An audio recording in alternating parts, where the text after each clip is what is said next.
bola panas Undang-Undang Ciptaker di antara Presiden dan MK. Berdasarkan Undang-Undang Nomor 12 Tahun 2011 tentang pembentukan peraturan perundang-undangan, Bapak Presiden memiliki waktu 30 hari untuk menaikkan atau tidak menaikkan suatu undang-undang hasil pengesahan DPR sebelum undang-undang itu berlaku. Tanpa tanda tangan Presiden pun, undang-undang itu otomatis akan tetap berlaku. Usai disahkan DPR pada 5 Oktober 2020, secara matematika, batas waktu penandatanganan akan jatuh pada 4 November 2020. Namun, hingga Senin 2 November, Jokowi belum menaikkan Undang-Undang Ciptaker.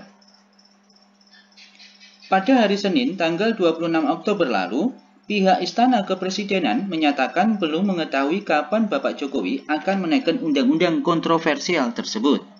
Waktunya belum pasti. Yang jelas, karena waktunya 30 hari, jadi sabar saja.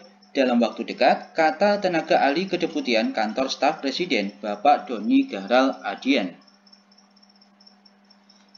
Sejak Undang-Undang Cipta Kerja disahkan di rapat paripurna 5 Oktober 2020, gelombang aksi unjuk rasa dari kalangan buruh dan mahasiswa menolak undang-undang tersebut pecah di sejumlah daerah, termasuk Jakarta. Mereka menolak undang-undang itu disahkan. Buruh dan mahasiswa juga meminta Bapak Presiden Jokowi menerbitkan peraturan pemerintah pengganti undang-undang untuk membatalkan UU tersebut. Jokowi dianggap sebagai kalangan mengulur waktu hingga undang-undang tersebut sah setelah 30 hari diketok dari paripurna DPR, meski tanpa tanda tangan dia. Pengamat politik Universitas Indonesia, Bapak Cecep Hidayat, berpendapat, sikap Bapak Jokowi tersebut sebagai strategi mengulur waktu agar polemik bola panas Undang-Undang Cipta Kerja bergulir ke Mahkamah Konstitusi. Sejak awal, pemerintah maupun DPR sudah mengimbau agar para penolak Undang-Undang Cipta Kerja mengajukan uji materi ke MK. Saya kira ke arah sana. Bapak Jokowi mungkin akan meminta pihak-pihak yang berbeda itu. Ya sudah, ajukan saja Judicial Review Omnibus Law.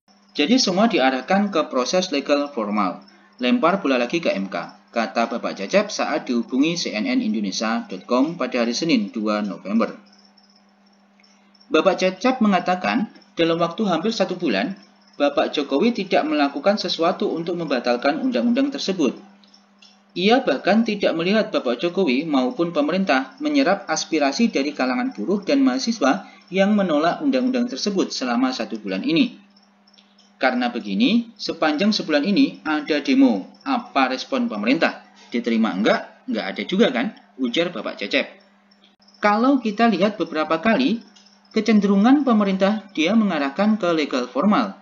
Kata dia menambahkan. Kendati begitu, Bapak Cecep menilai membatalkan Undang-Undang Cipta Kerja juga akan sulit terlaksana di MK.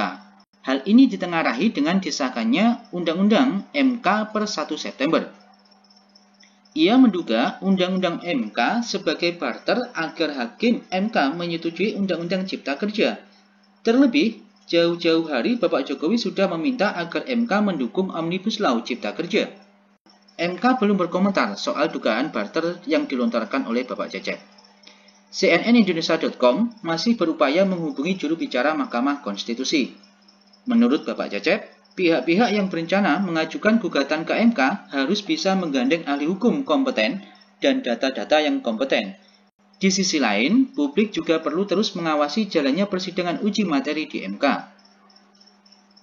Agar menjadi tekanan publik, kalau nggak ada tekanan publik, MK dengan trade-off, maka saya kira nggak akan lolos judicial review, kata dia. Terima kasih, semoga informasi ini bisa bermanfaat. Assalamualaikum warahmatullahi wabarakatuh.